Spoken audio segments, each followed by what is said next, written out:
International market में कच्चे तेल के दाम में तेजी का रुख बना हुआ है, जिसके चलते डोमेस्टिक मार्केट में पेट्रोल डीजल के दाम में आज फिर बढ़ोतरी हुई है। तेल कंपनियों ने पेट्रोल डीजल के दाम में 5 दिन तक स्थिर रहने के बाद एक बार फिर उसके दाम बढ़ा दिए।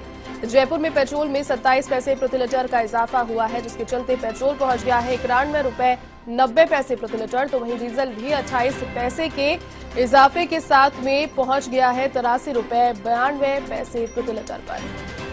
अधिक अपडेट के साथ सहयोगी बीके शर्मा इस वक्त मेरे साथ फोन लाइन पर जुड़ गए हैं। बीके, पहले जो अन्य मुद्दे थे उनकी वजह से जो हाइक थी ईंधन के दामों में वो आ रही थी, लेकिन अब अंतर्राष्ट्रीय बाजार में बताया जा रहा है कि कच्चे तेल की, कच्चे ईंधन की जो कीमतें हैं वो बढ़ी है, तो डोमेस्टिक पेट्रोल डीजल पर भी भार बढ़ना लाजमी है। कहीं ना कहीं हर स्थिति में जनता बीच में पिसती हुई नजर आ रही है, फिर से दामों में वृद्धि। बीके, क्या पूरी अपडेट?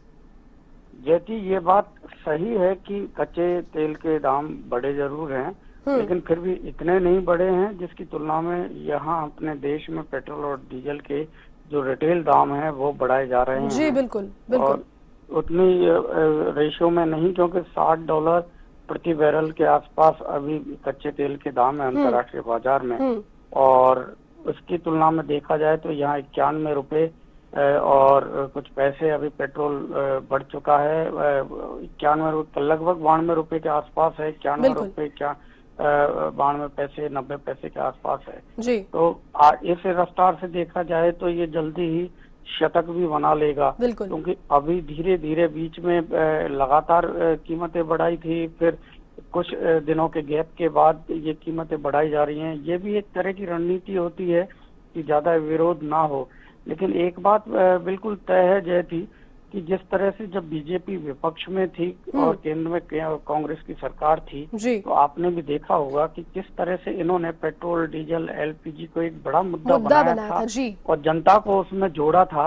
आप देखेंगे कि घोड़ा गाड़ियां, बैलगाड़ियां लेकर दिल्ली की सड़कों पर बीजेपी के नेता निकले थे। वर्तमान में जो केंद्रीय मंत्री हैं स्मृति ईरानी, वो लोग सिलेंडर लेकर और सड़कों पर निकले थे जी। और लेकिन आप ये बात तय है कि कांग्रेस या अभी जो वर्तमान में विपक्षी दल हैं वो बीजेपी की तरह जनता से जुड़े हुए मुद्दों को उठाने में पूरी तरह से नाकाम है। आप देखेंगे कि कहीं भी मीडिया में देश भर में आपको ये खबर नहीं नजर आएगी कि कहीं विपक्ष की ओर से इसको लेकर मुद्दा बनाया जा रहा है, क्योंकि किसान आंदोलन अपनी जगह है। बहुत बड़ा देश का वर्ग है जो किसान, कृषि से जुड़ा हुआ है, किसान है, लेकिन उसके साथ उपभोक्ता तो किसान भी है, नौकरी पेशा लोग भी है, दूसरे मेहनतकश लोग भी हैं।